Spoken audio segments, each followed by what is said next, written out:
What's going on, everybody? One of the things that I see about young people, and some of you go, Greg, you're a young person. And I do think that I'm relatively young. I'm in my mid 40s. But a lot of people out there, they feel like they have all of the answers already. They feel like they know the right answer to everything, even if they've not been there before. It's like these people who think they're experts at what it is to be a parent, and they've never even had a kid. Well, wisdom and experience, I think, are very, very valuable commodities. And those assets are things that I think it's important from time to time to look around and say, what do you all think? Going to people, I used to love going to my grandparents and asking them questions. I asked my dad for advice all the time. I asked teachers that have been around for a while or administrators at work, hey, has this happened before? What have we done? What can we do about it? I think that community, and for some of us, community is friends. It might be family. It might be other people that have similar interests. But this community has a lot of wisdom. And when you look around different channels and you look around different collectors or dealers, the beauty of the hobby is people aren't trying to keep secrets. They're not like, I have the secret sauce and I'm not telling you what it is. People are willing to share their lessons that they've learned, their experience to help others in the hobby. That's why I love these Monday videos, is because many of you have been collecting way longer than me. Many of you know way more about different sets and different players and different releases than me. This is an opportunity for us to look around and share. And sometimes that sharing might be about a specific card or a specific variation. And sometimes it's just about goal setting. And that was my question last week, is I said, guys, a good thing to do from time to time is take a step back, look in the mirror and go, what am I doing? What's working? What's not working? And what do I need to change? And, our calendar year is kind of good about that. Is we feel like in January, even though it's just goes from a /24 to a /25 at the end of the date when we write it, it's more than that. It's a fresh start opportunity. And that's why the question that I asked last week about, hey, what will you be changing in 2025 about how you do this hobby? Will you be collecting differently? Will you be buying differently? Will you be selling differently? Will you be interacting differently? And there were a lot of responses. And again, when I ask these questions, a lot of the times I'm looking for advice as much as I'm planning on giving my own thoughts. I am looking to learn from the wisdom of others in the community. And a lot of you shared some really good ideas. And so what I wanted to do is I wanted to talk about some of the common responses and then discuss what do we think about it, and then try along the way to see, okay, what can we extract from these responses that can actually help us be better and more disciplined during the upcoming year. And so the first thing I want to do is I want to take a look at a response from that question that I submitted last week.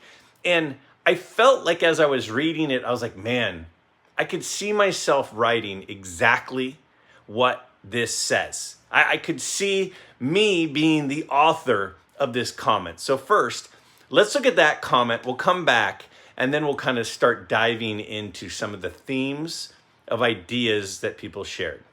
Check this one out first. My exact New Year's resolution is hard to nail down. I know the big cards I need are out of my budget. I'd like to add more $20 to $50 cards to my sets. I also know I don't like getting 1 or 2 cards a month. It's a balancing act between quality and quantity for my sets. It's like a resolution to eat healthier. I'll just do my best. I mean, doesn't that seem like something a lot of us could write? There are some big cards that I want. A lot of them aren't really affordable, but I'd like to get them.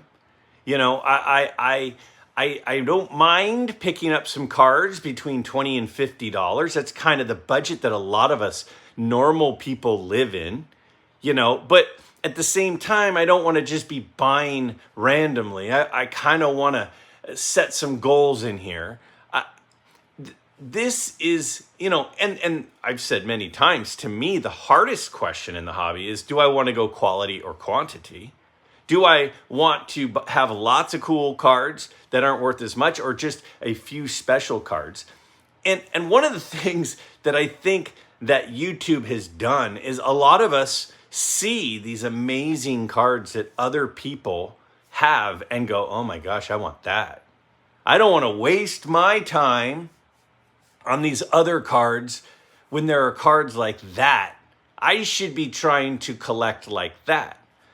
Well, I don't drive through Bel Air, which is one of the wealthiest zip codes in the world, and go, oh, well, I'm not going to buy a house because I only want to have a house if it's going to be like that one.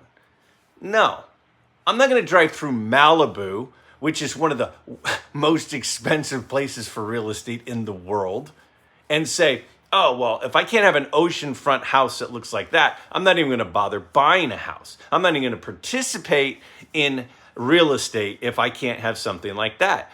That's not what most of us do. And when we see these big cards that some collectors are obtaining, and we go, oh my gosh, that's incredible. I think that sometimes we get in this space where instead of just appreciating it for them, we go, well, I wish I could be a participant in that. I'm never going to own Malibu real estate. I'm never going to own a house in Bel Air. And I'm never going to own some of the cards that I see other people showing on their channels. I'm going to stay in my lane. And my lane might change a little bit. I might merge, you know, off of the freeway and onto a country road for a while. And then I might go from the country road onto the city street for a while. But I'm not going to try to compete with some of the biggest collectors in the world. But I am going to appreciate some of their collections. I am going to be excited for them when they pick up some awesome stuff. But I also am not going to compare myself to that. There are a lot of good-looking people in this world, that's for darn sure, and I am not going to compare my looks to theirs, because if I do, that's not going to go well for me. So while I love the community and seeing what other people have, I think it's important to consider that. And I'm not suggesting that that's what the author of that comment was doing. I feel like that comment is something that I could completely have written. And I think that it's okay to acknowledge my budget is over here and some of these big cards that I like, they're way over here. And will they eventually happen? Anything's possible. Anything's possible. But I'm not going to simply say, I don't want any of these smaller, more reasonable cards because I have to have stuff like those people. I don't open up People magazine. Well, first of all, I would never open up People magazine, but I don't look at People magazine on the, as I'm checking out at the grocery store and go, I'm only going to date people if they look like that person. Like, I'm not doing that. So something to consider is to, first of all, whenever we're thinking about what we can be doing or what we want to be doing in the hobby, in this next phase is think for a second. What's my lane? What's my category?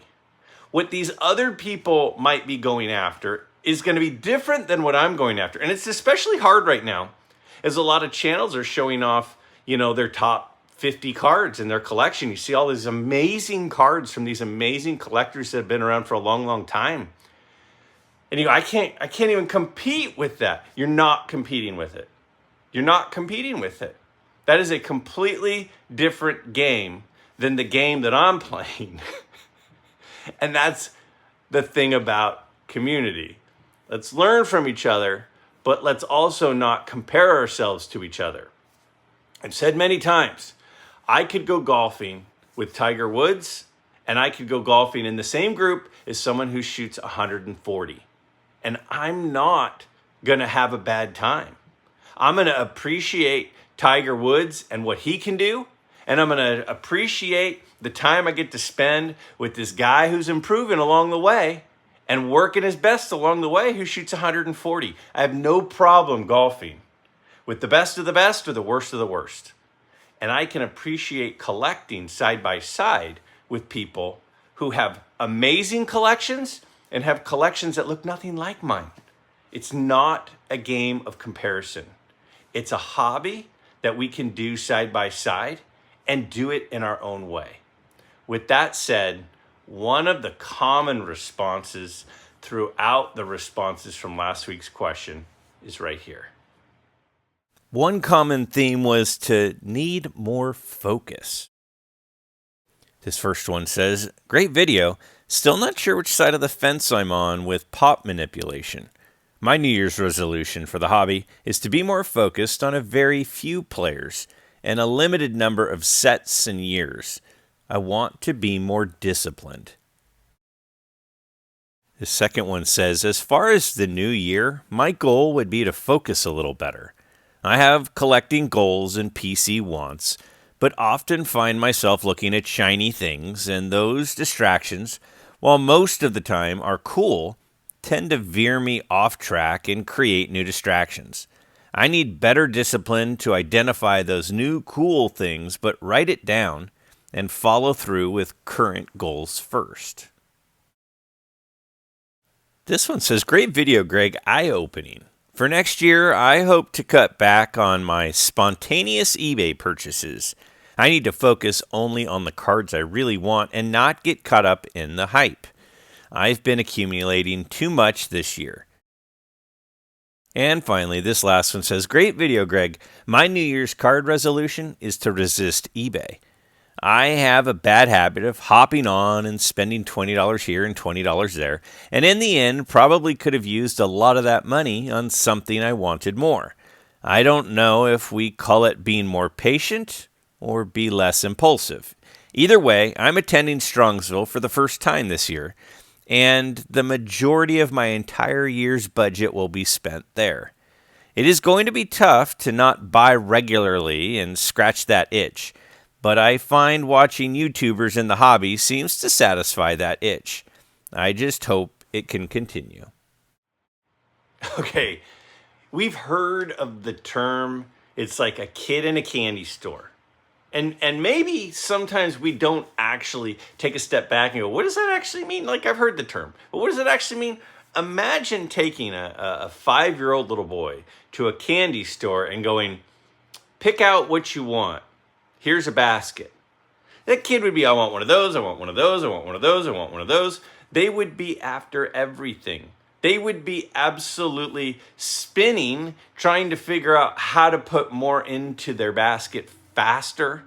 And that's eBay. That is eBay for the card collector. The eBay store is the candy store, and we are the 6-year-old. And every time you turn around, there's more stuff that you want. And so, and the other thing is, darn eBay does this thing where it doesn't just show you what your search is. It shows you some related items, which based on your other searches and based on the things you spend time on and you click on, it goes, oh, I bet he'd like some of this. I mean, it's like, it's literally like the drug dealer, taking somebody and luring them into the alley to show them all the other stuff that they've got. And it's legal, and I don't blame them, and they're really good at marketing, and we have to stay focused. Well, you don't have to. For some people, maybe you want to be a kid in a candy store. But based on the responses that I heard this month, and based on what we just heard me read out a second ago from all of you, is focus is a real struggle. And I get it. And eBay and REA auctions and golden auctions and the love of the game auctions and all these auction houses are like, you just start scrolling. You're like, I want that, and I want that, and I want that, and I want that. But it would be the same thing if, I brought my 4-year-old nephew into a candy store. He would, what do you want? He'd be pointing to everything. He'd be pointing to everything. So how do we fix that? Now, let me just first say, I'm not trying to act like I am not a participant in the crazy town that is eBay. I absolutely am.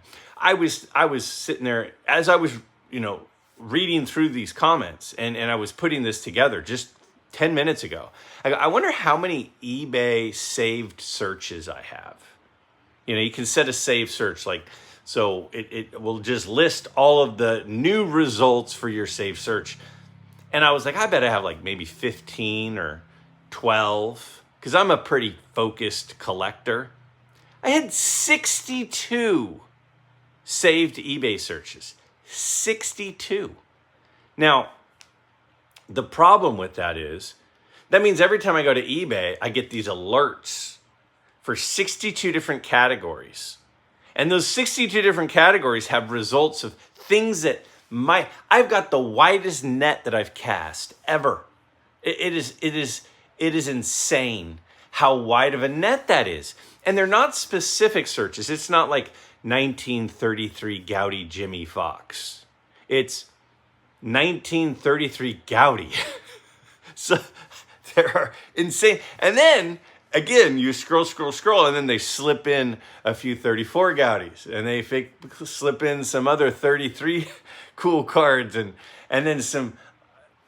It is such a wide net that, of course, I'm going to get caught up in it.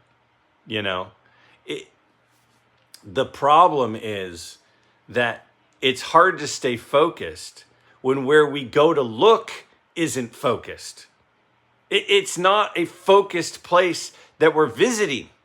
If I took my wife to Target and we say, we just need to grab some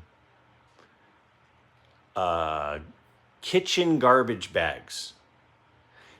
We don't ever leave Target without spending at least $100. Same thing with Costco, right? Oh, we just got to run in really quick and buy some eggs and buy some those muffins that they've got.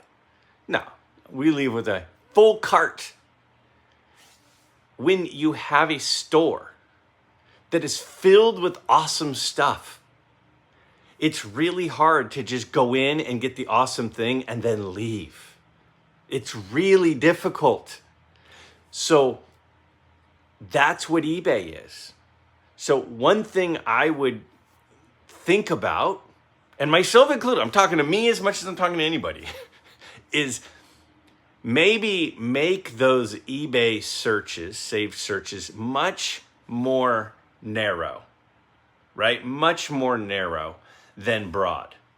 Because otherwise, the net is going to find a couple of things in that are going to distract us along the way. I am 100% today, after I finish this, going to go through and delete a lot of saved eBay searches and change a lot of eBay searches from broader things to more narrow things so that the results that I get don't encompass all these other things. Let's take a look at another common series of responses here. Another common response was to consolidate. This first comment says, next year, my goals are to continue condensing my collection while concentrating primarily on vintage. I am new to the hobby and spent most of the last year building modern sets. But in a New York City apartment, you start to run out of space very quickly. Additionally, I aim to be more interactive in the hobby, which includes commenting on videos like yours. A second one says, my changes for 2025 are to scale down, to scale up. This past year, I've had a ton of fun checking off childhood nostalgia cards in the $20 to $200 range. I bought a lot of cards and had a blast doing it. In 2025, I look to sell some of those impulsive buys that don't really fit in my long-term collection to fund my new goal cards. I have built up some card equity, and by selling off some of these cards that don't fit in my new direction, I have realized that I can go after some vintage cards that I thought I could never afford. This is going to take control and patience, but by buying fewer cards, I can save up to buy some big cards. Scale down to scale up is my 2025 motto. And another said, my New Year's resolution is to lose weight, at least 30 pounds. Oh, wait, you meant about cards. For next year, I have several goals when it comes to my collection. I have way too many cards presently, so I plan to sell as many duplicates and unimportant, unneeded cards as I can on eBay to use that money to grab a few higher-end cards that I've been eyeing. I would like to buy a higher-end PSA or SGC perfectly centered 1980 Topps Larry Bird Magic card and a 1960 Topps Yaz Rookie, with both cards missing that nasty print defect that is so common. I would also like to purchase my very first 1950s era Mickey Mantle card in at least a PSA 5 or 6.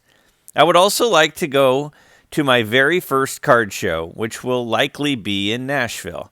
I think all of these New Year's goals are doable, except maybe the weight issue. Happy New Year to you, Greg, and your wonderful family. Okay, so there's not a right way to collect. There's not a wrong way to collect. Some people are consolidating right now. Some people aren't. It doesn't make one person right and one person wrong. You can do it however you want. I mean, my buddy Chris from Missouri, I absolutely love the story that he did at the National, where he took a card in a high grade, he traded down and got more cards. So he took like, and I'm probably wrong, but I believe it was a 1950 Jackie Robinson, and he had it in like a 5. And he traded it for a 1 and a bunch of other cool cards. Because he's like, he wants to have a bunch of awesome cards. He's not as worried about having a high grade. My buddy Adam at Splendid Sports, he just did a video the other day, and he was showing some of his top 10 cards. And he was saying, yeah, I've got this card in a 6. I don't really need it in a 6. If I can find a nice one in a 3 or a 4 or even lower, and it looks nice, I'm going to sell this one because this one is so expensive, being in a 6, and I'm going to get a 3, and then I'll have more money to buy some of the other things. So some people are selling a bunch of small things to buy a big thing. That's great. Some people are selling some big things to get some lesser expensive things. That's great too.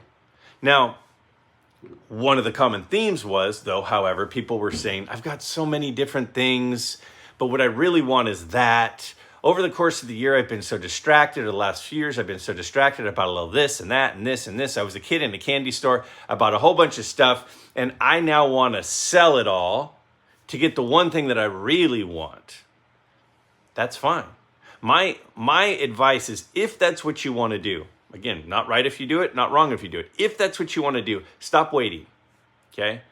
You don't know how many times I've said to myself, oh, I'll start eating healthy tomorrow. This will be the last time I go get this double Western bacon cheeseburger from Carl's Jr., which is amazing. I think in some parts of the country they call it Hardee's maybe. Dude, the double Western bacon cheeseburger is just bonkers. And I go, oh, tomorrow I'll just do this just because. Anyway, the point of what I'm saying is we put stuff off. If you decide, right, if you just wrote or you're thinking, I'm a person who wants to sell a bunch of my small things to get a big thing. I just mentioned the other day, I have been building a Dr. J run, and I've been picking up a lot of his different cards. And I decided the other day, I said, I like Dr. J. I like Dr. J cards. His cards are super cheap. I don't know why they're so cheap, but they are. But I don't think that I want to build a Dr. J run anymore. Instead, I'd just rather have a bigger card, like maybe a Dr. J rookie. Like that's such an iconic card. It's such an important card. It's a special card. So I listed them on eBay. They're on there right now. And when I went on there and I listed them, I've already sold a couple. And it's only been like a week that I put them up. And I think they're fair prices. But my point is, don't say I'll do it later. Don't say I'm going to start doing this differently down the road. The longer we wait, the further we actually get from the goal. So if you are a person who wants to list some stuff for sale and you want to consolidate, go list the stuff. Here's the other thing. If you use some of your hobby time, like we only have so much hobby time. If you use some of your hobby time to be listing things, that means you have less hobby time to be browsing for the stuff, the rabbit holes that are preventing you from buying the card that you really want. So if you could start using some of your hobby time to sell the things that you don't want anymore, and I'm assuming these are things you don't want, don't sell things that you do want.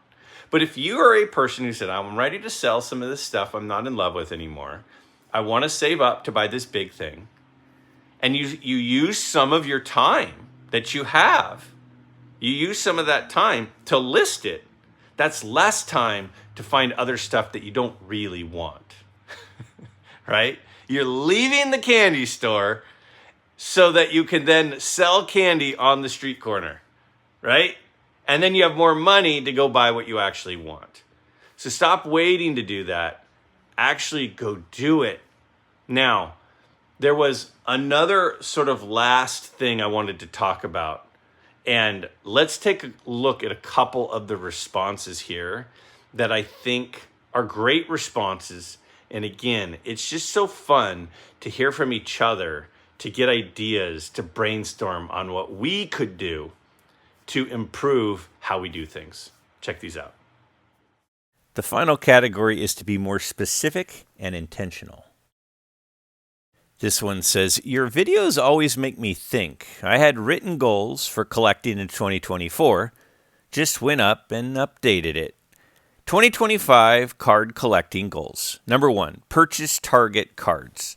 Define a limited number of target cards. Caitlin Clark, Terry Bradshaw, Roger Staubach, and some others, maybe a 53 Mickey Mantle in a low grade. Stick to my budget in 2025. Number 2, consolidate my collection. Keep 200 eBay card listings up regularly to consolidate my collection and eliminate all sets. Number 3, get some of the remaining PC cards graded. Some mid-tier cards desired to be slabbed with either tag or CGC. Number 4, create more displays for key favorite cards, including very nice binders for top loader cards. In 2024, I did a pretty good job of sticking to my goals.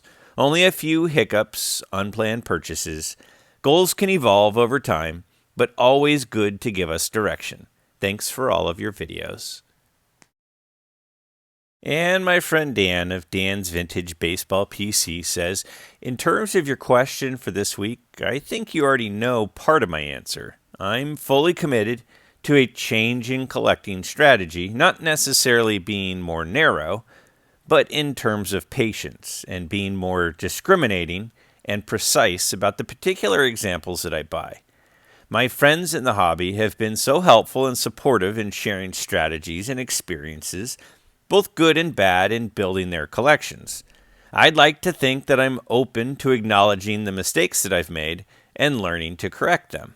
Oh, and I'm also targeting one card for the National and setting up a long-range savings box separate and apart from other hobby funds just for that particular card. Video reveal of the plan coming soon. Okay, you know what I really, really like about those two comments is there was an actual plan in place. Right? That first one was literally step 1, do this. Step 2, do this. Step 3, do this. Like when you actually put a plan in place, the likelihood of following your plan that you can look back at and read about is so much higher. And then Dan said, oh, well, I've got this plan on how I'm going to save money for this one big card. I'm going to do a video about it. Now, if he does a video explaining his plan and explaining what he's going to do, the likelihood of him actually following through on it is so much higher. There's a famous quote, and I'm sure somebody knows who it's attributed to. I actually heard Marvin Lewis give this quote. And Marvin Lewis gave this, I heard him give this quote in, the ESPN 30 for 30 documentaries. There was an episode called Broke. And it was about a lot of famous athletes who made millions and millions of dollars. And shortly thereafter, they went broke. Anyway, in there, Marvin Lewis is talking to a bunch of either guys that had just been drafted or were about to be drafted or college students or something, younger guys. And he's going through this thing and he's saying, you got to come up with a plan. And the quote was, a goal without a plan is just a wish. A goal without a plan is just a wish. So whatever it is that you want to do, whatever your plan is, actually make a plan. Don't just say, I'm going to consolidate. Don't just say, I'm going to be more focused. Come up with a plan and stick to your plan. And if you actually stick to your plan, I think that the payoff will be so much sweeter for you. So I think that advice of coming up with a step-by-step what you're going to do this year, I think of making a video saying, this is what I'm going to do.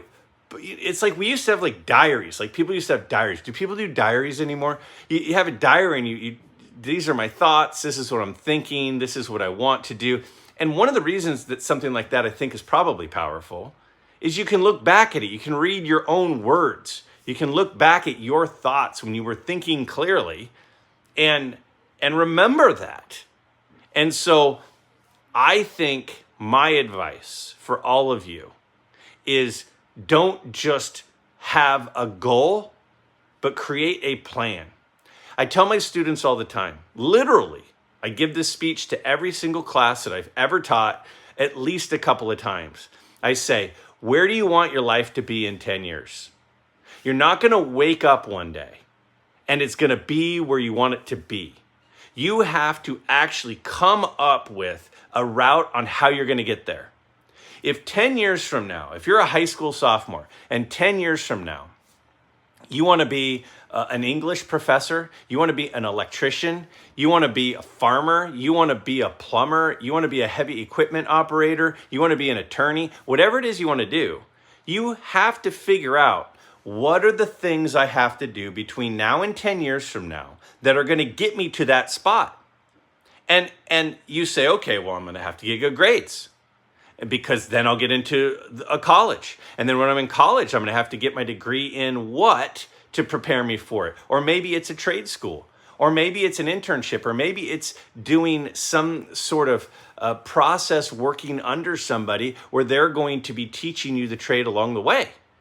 Whatever your plan is, you have to know the plan. If I were to go and drive to Florida to visit my buddy Orlando of a collector's dream, I can't just get in the car, hop on a road, and start driving and go, I wonder how long it's going to be until I find Orlando.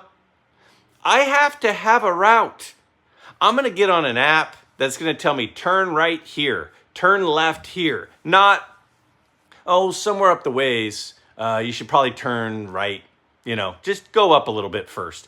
No, it is very, very specific. The route to drive from my house here in California to visit Orlando, my buddy, in Florida, is going to be in 800 feet, turn left. In 300 feet, turn right. In 112 miles, merge onto exit 31B. That's how specific it has to be. And living life and accomplishing what we want to accomplish is absolutely no different than the directions and the specificness of the directions that I need to take in order to drive across the country to visit a friend. Just my thoughts. So with that, let me take you to this week's question.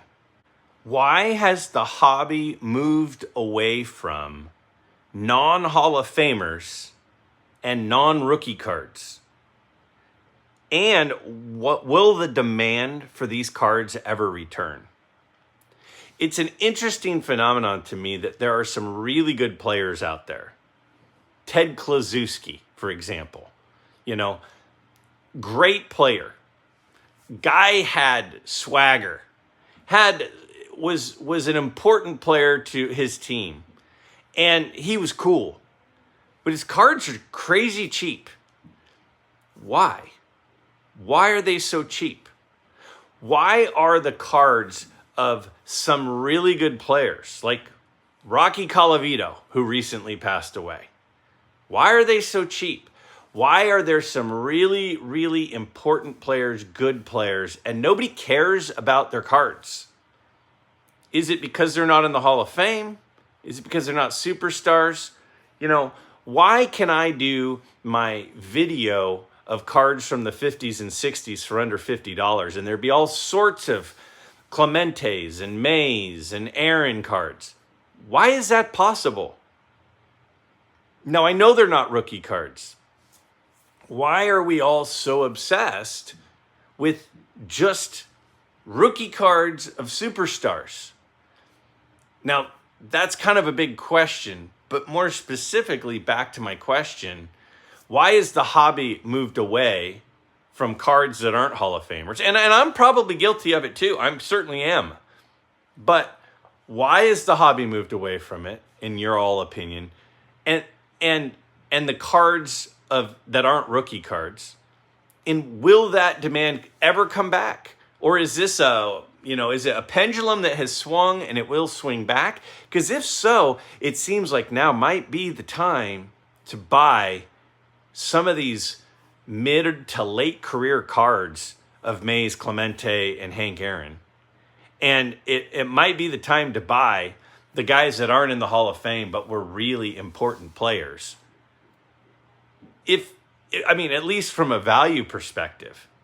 Or, nope, nobody's ever going to care about those cards again. Curious to hear your thoughts. Look forward to talking about it next week. Happy holidays this week.